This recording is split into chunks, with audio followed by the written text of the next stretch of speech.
because Daniel was able to settle down in the situation that he was in, at the end of that time period, he was reminded that this is a part of a bigger plan, and then therefore God was able to reveal to him an even bigger plan that Yeah. he had for all mankind.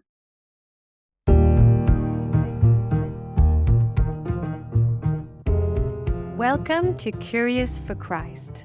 Do you ever find yourself lying awake at night wondering about God's plan for your life?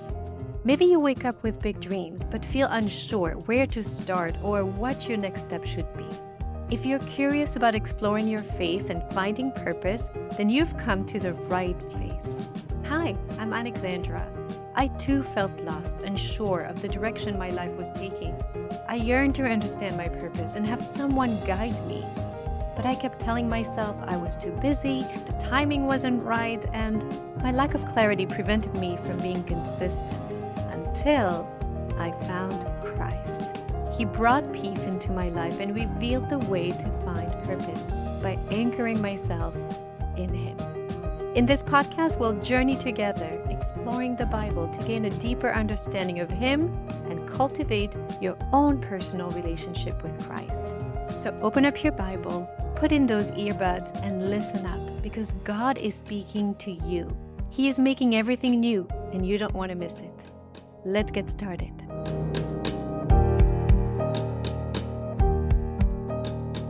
Welcome back to Curious for Christ. Today, I am so excited to introduce to you a special guest, Dr. Richard Rodriguez. Dr. Rodriguez holds a PhD with distinction in U.S. history from Florida International University, and he currently serves as a social studies teacher for Miami-Dade Public Schools, as well as an adjunct lecturer at FIU. In this episode, we'll delve into an insightful conversation about the book of Daniel.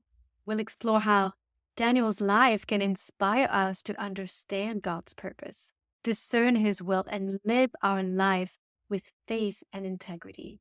So let's dive in. Richard, thank you so much for joining me today. I really appreciate you accepting my invitation. I really enjoyed the lessons that we're having at the Broward Church every Thursday.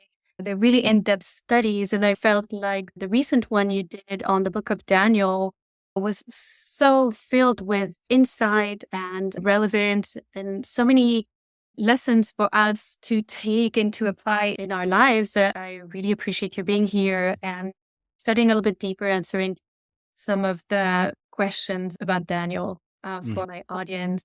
So let's dive right in. Faith, integrity, God's sovereignty. I mean, so many powerful themes. I wanted to start with the incredible example that Daniel was with living with integrity. He was someone who stayed committed to God, even in a culture that encouraged compromise, where he could actually lose his life for his beliefs. And his integrity was so obvious that he also earned the favor and the respect from multiple kings, because he was in captivity for over 70 years. So multiple kings, some of them, I mean, most of them are initially did not have any interest in God. Yeah. Some of them were converted and believed, but many of them were so very opposed to God, and their kingdom ended up being destroyed. So what can we learn from Daniel in living in our modern, current society? Yeah. What can we take from him and apply to our lives? Well, first of all, I just want to thank you, Alexandra, for inviting me to be on your podcast, and I'm very honored and I'm thankful, and I appreciate your kind words. You know, your response to my lessons on Daniel, and so I really appreciate that. That means a lot. To answer your question, I think what we can learn from Daniel is his incredible trust in God. He was a person, I mean, if you think about it, you know, Daniel was called by God through the prophet Jeremiah to go to a foreign land, you know, as a young man, and serve people that he didn't know. I mean, he was born, he was a young man, he was born and spent his early days in the the friendly confines of Jerusalem and with his family. And he was a part of royalty. I mean, he was a part of the royal family. And yet, when God called him to go to a foreign land, it's almost like a missionary, Daniel went in obedience. And when he got there, he had to learn to trust in God in the situation that God put him in, which is very hard for us, because a lot of times I know for me, it's so easy for me to question and say, God, why am I here? Mm, Why is this happening to me? I mean, I didn't do any of the things that, other people were accused of. And, but why do I have to be here? And we don't get the sense that he spent any time doing that. What we do get the sense is that he immediately focused on the job at hand. mm, And I think we could learn that. I think that, Paul talks about this. He says, be content in the situation that you're in, mhm, right? And, be joyful, always give thanks in all circumstances. And so this we could learn from Daniel that the sooner we get to the business of trusting in God where we are mm, and giving our whole heart and doing what we can to serve him, the sooner we begin to see God work in our lives. So I mhm, think that's the first thing that we can learn from him. And so whenever there's a challenge mm, that comes our way, we're ready spiritually. And mm, Daniel, right away, I mean, you see the challenges that went his way. First of all, he was challenged about his diet, what he should mm, eat, and a lot of it had to do with his faith, and mm, he handled it beautifully. It was trusting in God, mhm, and then another challenge came, where Nebuchadnezzar is telling him, you need to interpret my dream, and first you got to tell me my dream, then you got to interpret my dream, and then you know, or else you're gonna be executed. I mean, he was at every point, Daniel met the challenge. And I think that for us, that the sooner we're able to put our complete trust in God, the sooner and better able we are to handle the challenges that come our way. And we're able to handle them in a way that glorifies God. And you see that in Daniel's life. Daniel was constantly glorifying God in the mm, situation that he found himself in. And you're right. His integrity was such that he gained the respect of 5 rulers over 2 different king actually, you could argue 3 different kingdoms because you had Babylon, and then you had the Medes, and then you had the Persians. Although the Medes and the Persians are considered together, but still, these are different people, and they all mm, respected him. And so that's the meaning of being a godly person, that you are constant. It doesn't matter who you're working for, it doesn't matter who's in power, it doesn't matter what situation you find yourself in. God is your North Star. God is the person that you trust in. And then there you are able to find direction in your life. And you can meet all kinds of challenges mm. if your heart is steadfast before God. Yeah. Yeah, and you mentioned that passage where Paul says, be content in that same, like a couple verses Hmm. that says, I can do all things Yes. with God who strengthens me. And usually we say, well, we can do whatever we want, God will strengthen me. But it's Hmm. actually in that very context of integrity with God. You can be steadfast, you can have integrity through me. Yeah. So, Exactly. so That that makes it's not necessarily about your circumstances. It's about your relationship with God. God. Yeah, very good. Thank you. We hear a lot today about we want to know God's will for our lives. We want to have Yeah. directions. Daniel was really great at discerning God's will, right? You mentioned a little bit about that. And he constantly sought out God's wisdom through prayer, fasting. What do you think would be practical steps? Because you mentioned if our heart is right, Yeah. with God. So, what are practical steps that we can actually take to discern God's will and then to follow in his footsteps? One of the things you learn from Daniel, and you see this later on in the story where, the story of when he's under King Darius. When King Darius, um, you know, he's the one where he ends up in the lion's den. But what we learn about Daniel is that Daniel had a regular time that he spent with God. He just had a time, and so it didn't matter who was watching and so forth. And this is a struggle. I mean, for me, that regular time when we say, okay, I'm gonna be with God. Daniel had that. He had a fixed time. All right. And so he regularly, and the Bible says he would ask God for help during that time period.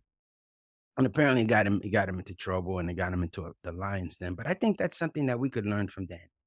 That we regularly, whether it's in the morning or in the afternoon or in the evening, or we figure out ways to carve that time to be with God, to listen to God, to open up the word, to pray, to go for walks, and walk with God. All the great people, and not just Daniel, all the great people in the Bible, particularly Jesus, they spent regular time with the Lord.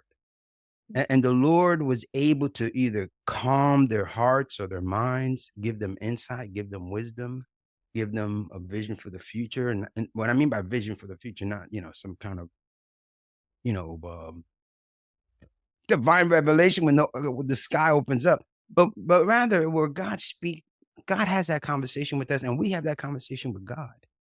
And so God is able to help us walk through our lives. And so I think Daniel had that regular time. He also, when he was faced with a challenge, for example, the whole notion, and Nebuchadnezzar is asking him not only to tell him his dream, to interpret his dream, but tell him his dream. Daniel knew immediately he needed to go to God, Yeah. clearly. And so instead of whenever we're faced with incredible challenges, rather than, you know, panicking or being filled with anxiety, we go, okay, I got to go to God. I've had times like that where I just felt so filled with anxiety. I said, I have to go for a walk and talk to God, because if I don't, I won't be able to make sense of the situation. And God's our Father, and He hears that. It's like when our children, when our children come to us and they say, "I gotta talk to you." Tell me if you don't just move. You just move stuff and go, "Okay, right now, I'm Right. all ears." That's just how we are. How much more God, right? So you have that regular time when you're spending time with God, and then you have that time when some kind of crisis or calamity or whatever thing that is concerning us, we say, "Okay, I know I can go to God." And then you talk to other people that are really close to you, but you go to God first. Yeah. It's very intentional. It's a walking constantly with God. And then if we Yeah. start having this practice, Yes. then all situations are kind of a we see that it's God actually building our faith. We don't see them as obstacles. We just see them as opportunities to even go to know God more. Because it really is all about God in It the end. really is. It really is. Someone who really understood this, they just had, beside Christ. I mean, Jesus, he knew all of it, all this stuff, right? But someone that we can relate to maybe a little more because he's like us, he's not divine, is David. If you read the Psalms, David had all kinds of prayers. David had prayers when he was angry with somebody. David had prayers when he felt contrite. David had prayers when he was just so full of gratitude. David had prayers when he was Anxious. overwhelmed because his enemies were closing in on him. I mean, he had all kinds of prayers, Yeah. all kinds of prayers, and of course he was a prophet, so God would reveal things to him, as well. But when we have that, when we get that sense that, hey, it doesn't matter the situation, Mhm. I can go to God with the situation. And when I'm happy and I'm full of gratitude for Mhm. something and I saw God work in a situation, I can go to God and say, God, this is amazing what you did. Only you could have done this, Lord. Right. Only you. Yeah. That's so true. And it's faith building also to recognize those. Because Yes, it again, is. it's part of It is. nature. That's exactly right. I mean, it is faith building and it strengthens your faith. And then, of course, what do? We share with somebody else. We share with those who are close to us. We share what the Lord has done, and it gives them a certain level of faith and encouragement. And many times they share with us, right? When God works in their lives, Right. that is the faith community that we're a part of. Yeah, so true. Um, I wanted to talk about purpose. Mhm. Now, Daniel remained faithful to his role in the Babylonian court while still fulfilling God's greater purpose. And Yes. oftentimes I see that we pray for different circumstances or for challenges to be removed. But in Daniel's story, we see God's purpose unfolding not in spite of circumstances, not in the best circumstances, but Yeah. through the circumstances that actually God imposed Yes. to people for a very specific reason. So, Yeah. can you share a little bit why would God first, a loving God, sell his people to a nation that hated him? And why was Daniel, who did not do anything, he was just a teenager, why was he held captive for most of his life? And how did Daniel live out God's greater purpose? Like, how can this tragedy unfold into God's amazing purpose for our lives specifically and for an entire nation? Yeah, that's a great question because, one of the things that I imagine that, just kind of freaked Daniel out was he was a part of the first wave to go to Babylon, right? And he's the first wave, they were told, listen, don't be afraid to go and serve Nebuchadnezzar, the Babylonian king, right? But then when he's there, he receives a letter from Jeremiah saying, okay, you're going to be in Babylon for 70 years. So, I mean, Daniel's like, what? I can only imagine. It's not recorded that he said that, but I know if it was me, Your heart would I sink. received I'm thinking I'm going to go to Babylon, and I'll serve for a little while, but I'll be able to come back home, halfway through my life. But he receives this letter, 70 years. You're going to be in Babylon 70 years. And so at that point, he's going to have to think, okay, it looks like I'm going to be in Babylon for the rest of my life. That's number one.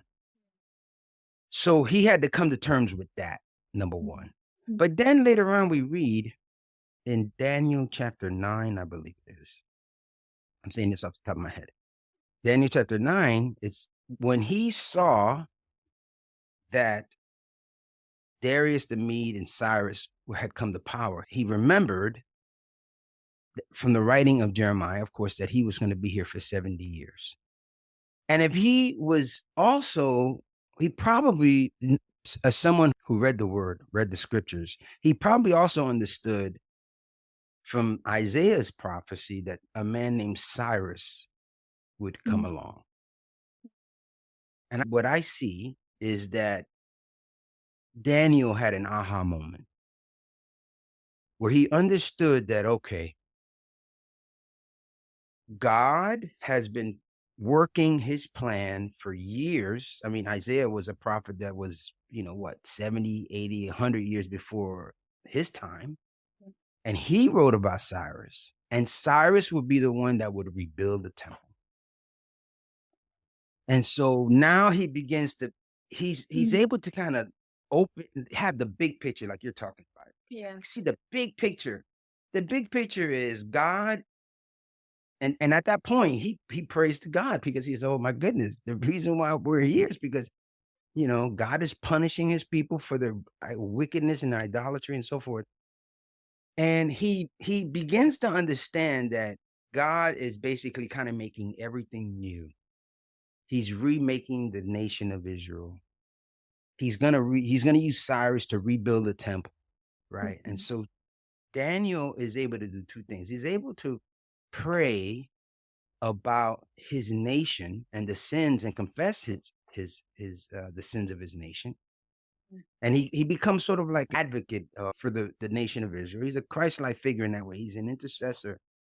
But he also opens himself up for God to reveal to him an even bigger plan which is to send the Son of Man Mhm. and to send Jesus and to actually ultimately destroy the temple again years down the road and provide atonement for sin through Jesus Christ. Mhm.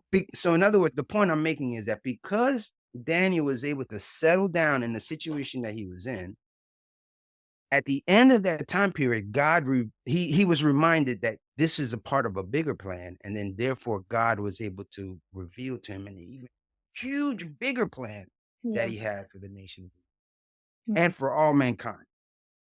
And so that's huge. It's like what you just said, like the question that I mean, it's a beautiful question. Do we understand the big picture? Mhm. Yeah, the big picture for us as Christians is this. Mhm. At the end of our life, we're going to be with God forever. That's the big picture. Mhm. That God is going to, he's creating a new Jerusalem for us. That we and all the believers and disciples of all the nations are going to be with him forever. That's the big picture. And for the first time, we're going to lay eyes on God because God lives in unapproachable light. No Mhm. one has seen him. None of us that live on this side of eternity have ever seen him. And so God, for the first time, will reveal. It'll be the most momentous occasion that's ever happened in the history of the world. That's the big picture, bringing us home. That's our real home. That's God's purpose. Yeah. That's God's purpose. Mhm. Salvation for his children to be with him. That's the reason why he sent Jesus Christ. So that's the big, big picture. God's purpose here for us in our lives is to be people of integrity, people that gain the respect of those around us. We work hard, we glorify him. Yeah. That's our immediate purpose. That's what we do now. We try to help people come to know Christ. As Mhm. the Yeah, just like God had Daniel in those positions to work yeah, on the king's hearts and for people to absolutely, change. absolutely, absolutely. Mhm. But the big picture is salvation and bringing us home. You know, um, let me tell you a little bit about my situation. I'm a teacher, and I've had my twists and turns in my career. I mean, you probably don't know this, but years ago, I was on staff at the church. I was an intern. I was a campus minister at the Broward Church, as a matter of fact. And then by change of a staff leadership, I came off staff and I went into the work into social services. And I had my ups and downs, I mean, as a young Christian, relatively young. Long story short, I'm a teacher now. I teach social studies, civics, history. I teach at FIU as an adjunct. And I teach history, religious studies at FIU. But my main job is to be a teacher at my school. That's what I do. And it doesn't pay a lot, but I've learned the secret of being content in the circumstance that I'm in. And I've worked at glorifying God where I'm at. Right. And I've worked for different principles. With all my principles, I've done well. I've gained their respect. I've gained their trust. And this is something I take a lot of pride in because I'm intentional about this. That I try to have integrity on my job. That I take it seriously, and what I teach civics, it's very important to the school. And I try to work really hard in that regard. And so I had my last principal, this last principal, when he first came in, the principal before that, for about 3 years straight, 2 or 3 years straight, had given me evaluations that were perfect. Perfect evaluations, right? Okay. So the principal that I have now, he looked at my last evaluation. He said, I've never seen this. I've never given one of these. Perfect evaluation. Guess what he gave me the following year? A perfect evaluation. A perfect Mhm. evaluation. And then this past year, a perfect evaluation. Mm. I don't think it's because it's what I try to do, the approach that I try to take on my job is, like Paul said, to try to please your boss, your master, whoever it is that is over you, and find out what is it that they want, what to deliver, and Mhm. work with all my heart. Like, like Colossians 3:23. Whatever you do, do it with all your heart. To me, that's integrity. Mhm. Integrity is that whatever is before you, you do it as if you were serving the Lord. Right.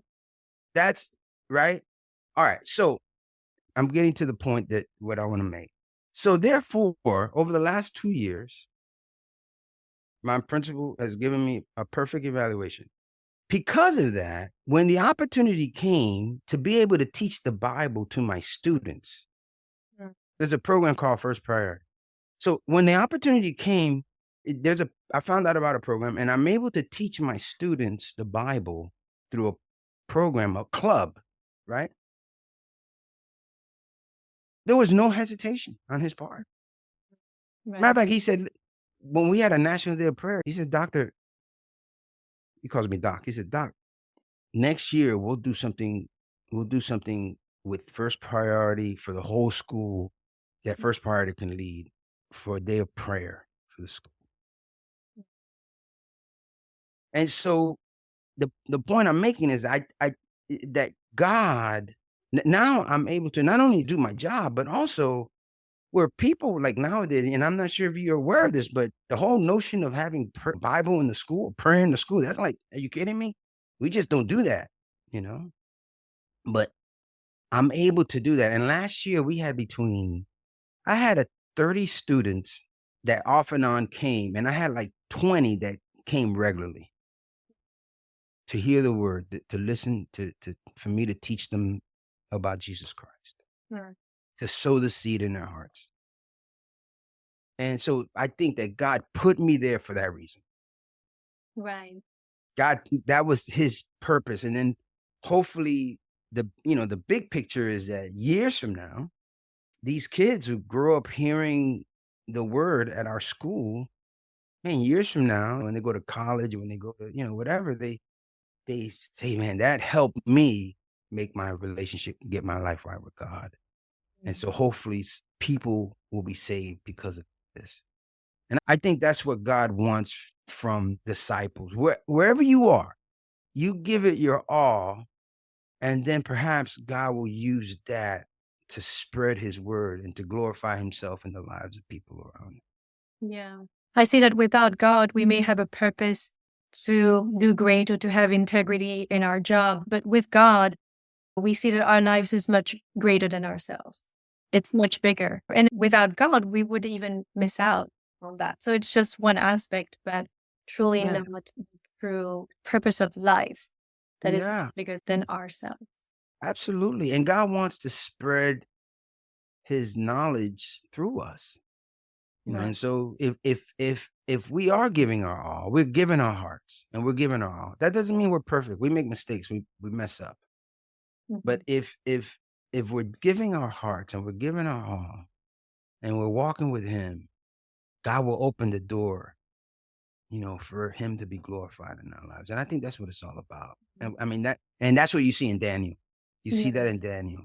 That's what I think. It definitely takes trust because we don't understand why we're in the middle of these circumstances. Right. Daniel would have never understood why, all this would have happened and what to do from now on. It takes trust in God's sovereignty, something that he was really good. I wonder actually if that letter from Jeremiah was an intentional to know how long he would stay, because would he not have known that, maybe he wouldn't have given his entire heart. Right? Because Yes. I'm just gonna give that little for Yeah. this little time, but truly my heart is, Yeah. and God's heart should be with his people, not with these people that are enemies of God, but knowing that he would see his entire life, like, okay, might as well make the best of it or see where God is gonna take him from there. We have to be fully, wholeheartedly invested. Yeah. And I think that's very point. You make a great point right there. you know, that hearing that 70 years, he said, okay, all right, all in. It's Right. time It's to get, not what I thought. So no, it it's is. time to be Right. all in, It's and God took care of him. right. God prospered him. Okay. I mean, he reached the highest levels, and I've seen the same thing. I mean, God has taken care of me. God has met all my needs, Yeah. and so that's Amen. the God we serve. The God we serve takes care of his people. And doesn't matter the situation, he takes care of his people. Yeah. So true. Yeah. Um, so I just wanted to thank you so much for this time that we had. I wanted to introduce a little bit your book, An Unsealed Indictment, How American Slavery Violated the Scriptures. What is it about? Where can we find it? Um, yes, all you. Thanks for asking.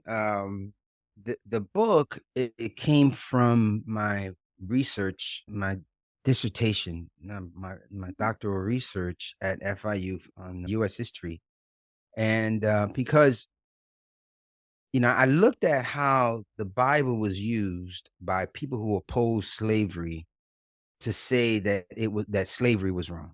We're talking about American slavery because there is this idea that in many circles, particularly academic circles, that Christianity and the Bible, and I guess ultimately God and Jesus, are the causes of racism and oppression and slavery in the world, particularly in the United States.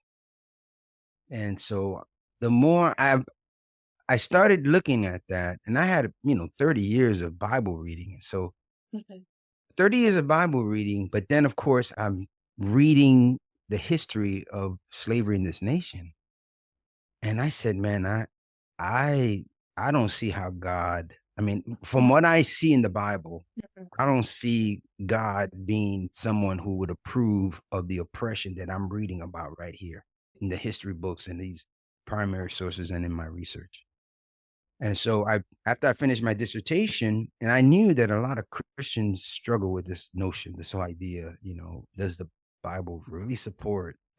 It does talk about slavery, but it's not the same. Slavery in the Roman times is very different from what happened in this country. That's exactly right. That's exactly right. And matter of fact, the first title that I was going to put on this book was Night and Day.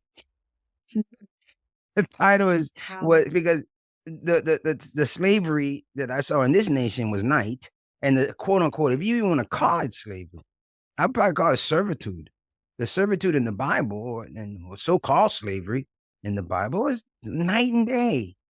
So what I did was I wrote a book for believers and for people, just regular people, to explain, first of all, in the first two chapters, I explained how American slavery worked in this nation. And then the last five chapters, I explain how that system violated the scriptures from Genesis to Revelation. I kind of just break it apart. And I show all the scriptures that would show that this system was oppressive and it was wrong and it was wicked. And that's what that book is about. It's not academic, but it is well researched. It is researched. There's a wealth of scriptures, and it's been well received. People from professors to ministers and Christians have read it. It's been well received. So if you want to find it, it can be found in two places. Of course, on Amazon, and then a website that I have called r2rockpublishing.com. R2rock. And I can send you that information. Thank you. I will put r2rockpublishing.com. the link in the show notes so that we can Yeah, find it. those are the two places that it could be found. That's great. Well, thank you so much for your time. Again, I really appreciate it. I hope that this resonates, and I'm pretty sure it will. Thank you again, and I will see you on Sunday at church. Yes, absolutely. And again, thanks again, Alexander, for inviting me on your show. Looking forward to Absolutely. it. All right. Take care. Bye-bye. Thank you for listening. I hope you found this conversation insightful. But before we wrap up, I'd like to share a few key takeaways that stood out to me. Number one, stop questioning God and focus on the task at hand. When we trust God fully and give Him our whole heart, we begin to see Him work in our lives. Number two, trust requires us to be spiritually prepared for the challenges. Ask instead, How can I glorify God in this situation? Number 3, integrity before God is powerful and attractive. Even our enemies notice. Through it, we can win others to Him. Number 4, remaining steadfast in faith depends on our relationship with God, not our circumstances nor our own strengths. Number 5, set aside daily time with God. Even Jesus sought His presence for peace, clarity, and strength to navigate life. Number 6, life only makes sense when we seek God. He is in all things and through all things. Number 7, David exemplified dependence on God in all seasons. Reading Psalms reveals his trust and reliance. Number 8, there is profound peace in knowing we can bring any situation to God. Number 9, when we encounter God, sharing it with others builds faith. We are part of a faith community that strengthens one another. Number 10, God's purpose prevails over our life circumstances. Our experiences are part of His greater plan. Number 11, when we open ourselves to God, not only do we see the bigger picture, but we get to partake in it. And it is about His work of making all things new. Number 12, God places us in specific situations for a reason. Live with integrity, work wholeheartedly, and recognize that it's about more than just you. It's about helping others see God. Number 13, don't rush through your current circumstances, or you may miss out on God's greater purpose and His very presence. So thank you again for listening. Join my Facebook faith community at bit.ly Curious for Christ community, because I'd love to hear from you. So tell me, what challenges are you currently facing, and how has Daniel's example inspired you to glorify God even when praying for a change in your situation? I look forward to hearing what you have to say in the Facebook group community. See you next week.